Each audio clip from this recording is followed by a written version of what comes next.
मित्रों, कोरोना महामारी के खिलाफ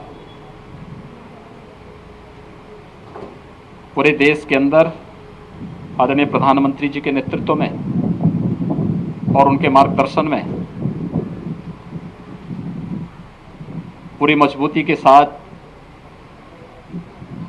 जो लड़ाई प्रारंभ हुई उसके अपेक्षित परिणाम आने प्रारंभ हो चुके हैं।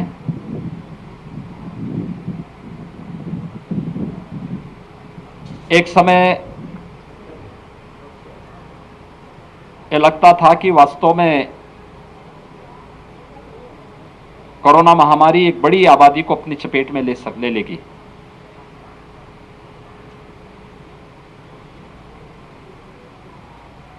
लेकिन उत्तर प्रदेश जो देश की आबादी का सबसे बड़ा प्रदेश है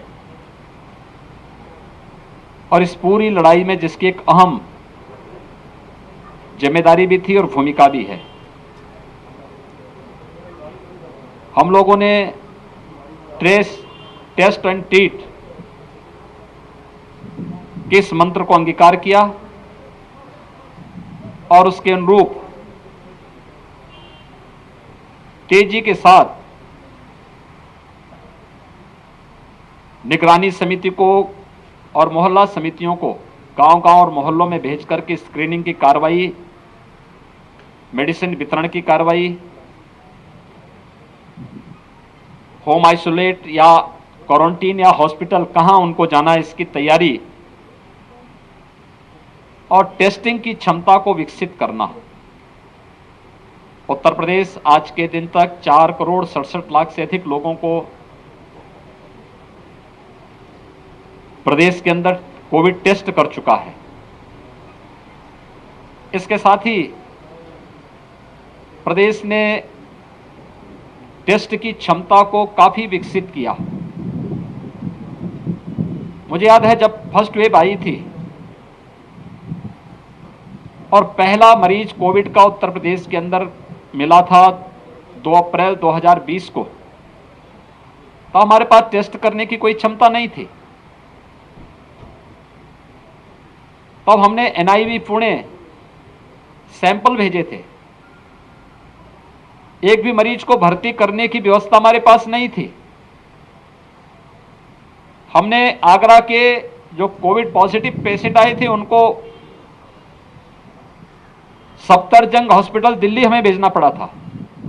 लेकिन आज उत्तर प्रदेश 3 लाख से अधिक टेस्ट प्रतिदिन कर रहा है और मुझे आप सबको बताते हुए संतोष की अनुभूति हो रही है कि पिछले 24 घंटे के अंदर उत्तर प्रदेश में 3,26,000 से अधिक टेस्ट हुए हैं। टेस्ट की क्षमता को कैसे विकसित किया जा सकता है, ये हम लोगों ने इस दौरान यहां पर तैयार किया है। ऐसे ही आईसीयू और आइसोलेशन बेड्स की क्षमता फर्स्ट वेव से पहले हमारे पास नहीं थी।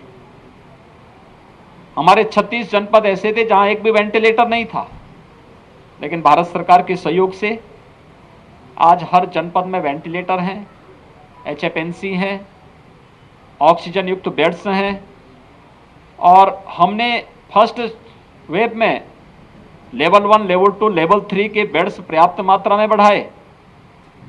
लेकिन सेकेंड वेव में लेवल 1 बेड्स की आवश्यकता नहीं पड़ी। हम लोगों ने सेकेंड वेव में 80,000 वेंटिलेटर युक्त और ऑक्सीजन युक्त बेड्स प्रदेश के अंदर उनकी क्षमता विस्तार किया, जहां पर प्रदेश के हर नागरिक को वहां पर निःशुल्क स्वास्थ्य की सुविधा, कोरोना से उपचार की सुविधा उपलब्ध किया जा सके और ये हम सफलतापूर्वक प्रदेश के अंदर कर रहे हैं।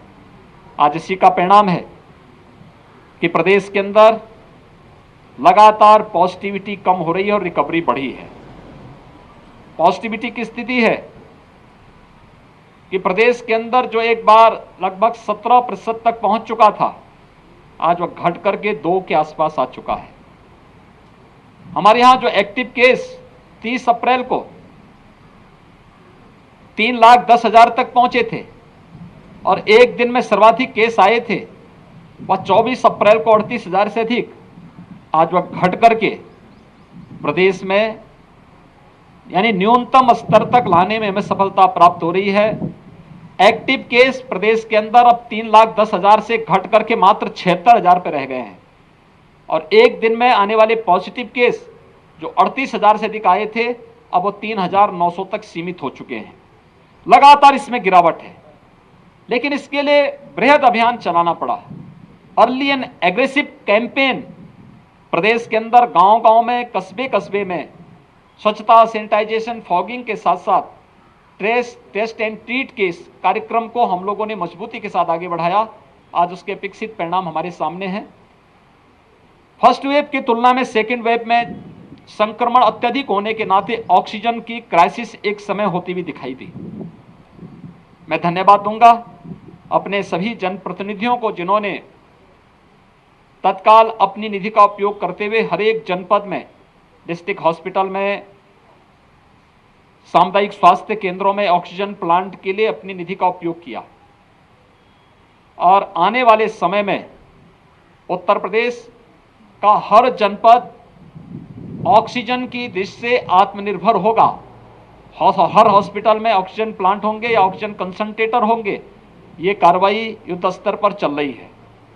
प्रदेश जहां इन सभी कार्रवाई को युद्ध स्तर पर आगे बढ़ा रहा है, वहीं साथ ही साथ हम लोगों ने थर्ड वेव की भी तैयारी अभी से प्रारंभ की है। हर मेडिकल कॉलेज में 100 बेड का पीको और नीको के निर्माण की कार्रवाई अभी से प्रारंभ हो चुकी है। डिस्ट्रिक्ट हॉस्पिटल में 25 से 30 बेड का पीको और नीको के निर्माण की कार्रवाई हमारी प्रारंभ हो चुकी है। पीएससी, सीएससी और हेल्थ सेंटर को विकसित करने के साथ साथ मैंने सभी जनप्रतिनिधियों से अपील की है कि जैसे उन्होंने ऑक्सीजन प्लांट उन हॉस्पिटल्स में उपलब्ध कराएं, एक एक हॉस्पिटल को गोद ले लें, वहां पर अपनी निधि का उपयोग करें। शासन भी आपको धनराशि उपलब्ध करवाएगा। वहां पे मैन पावर स्थानीय स्तर पर जिलाधिकारी की कमेटी को करना है, मेडिकल कॉलेज में प्रिंसिपल्स को करने हैं। तो ये सभी कार्रवाई हमारी तेजी के साथ आगे बढ़ रही है। साथ साथ ट्रेनिंग की कार्रवाई भी, जो पीडियाट्रिशियन हैं, गायनेकोलॉजिस्ट हैं, पैरामेडिक्स हैं, नर्सिंग स्टाफ है, इन सब की ट्रेनिंग भी हम साथ साथ आगे बढ़ा रहे हैं। सरकार ने ये भी तय किया है कि हमने 45 से ऊपर सभी लोगों को भारत सरकार निःशुल्क वैक्सीन दे रही है। ये वैक्सीनेशन का कार्यक्रम युद्ध स्तर पर हर एक जनपद में प्रारंभ हुआ है। 18 से 44 वर्ष की उम्र के लोगों को प्रदेश सरकार वैक्सीन लेकर के और उन लोगों को वैक्सीन फ्री में उपलब्ध करा रही है। अब तक हम 23 जनपदों में 18 से 44 वर्ष की उम्र के लोगों को वैक्सीन दे रहे थे। 1 जून से सभी 75 जनपदों में हम वैक्सीन 18 से 44 वर्ष की उम्र के प्रत्येक व्यक्ति को उपलब्ध करवाएंगे। हमने इसमें प्राथमिकताएं तय की हैं। प्राथमिकता, थर्ड वेव की आशंका व्यक्त की जा रही है कि थर्ड वेव बच्चों को ज्यादा प्रभावित कर सकती है। प्रदेश सरकार ने तय किया है कि हम थर्ड वेव से पहले 12 वर्ष तक की उम्र के बच्चों के अभिभावकों को अभिभावक स्पेशल बूथ स्थापित करके उन्हें वैक्सीनेट कर लें, उन्हें एक सुरक्षा कवच उपलब्ध कराएं।